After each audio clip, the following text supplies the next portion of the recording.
Halos 1 oras nang nakahiga sa kanilang mga kabaong ang mga challenger.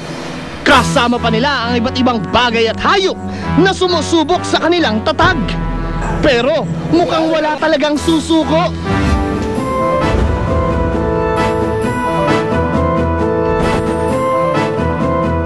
Para sa anak ko, sa asawa ko pa. Yung pagmalain nila ako na natapos yung game. Yun, gusto ko itong challenge na ito, tapusin ko to. Hindi ako aangat doon sa loob ng kabaong hanggat walang nagsasabing suko na ako. Sabi ko, ano man challenge dito, kaya mo to.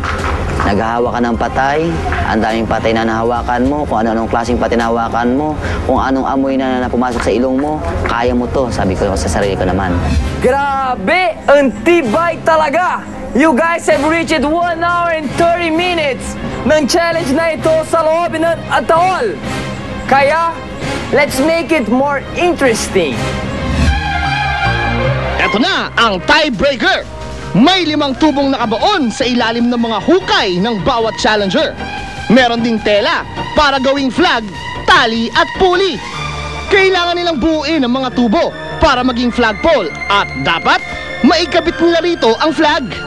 Kung sino ang unang makapagtaas ng flag ng tama, ang siyang tatanghaling pamatay sa galing na funeraria worker at siyang mag-uwi ng 100,000 pesos ni Lola.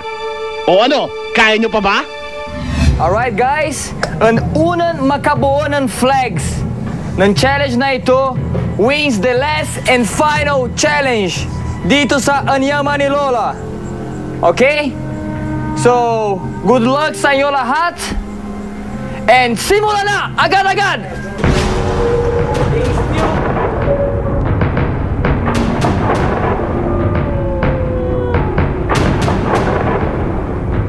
Ingat ng snakes, frogs, worms.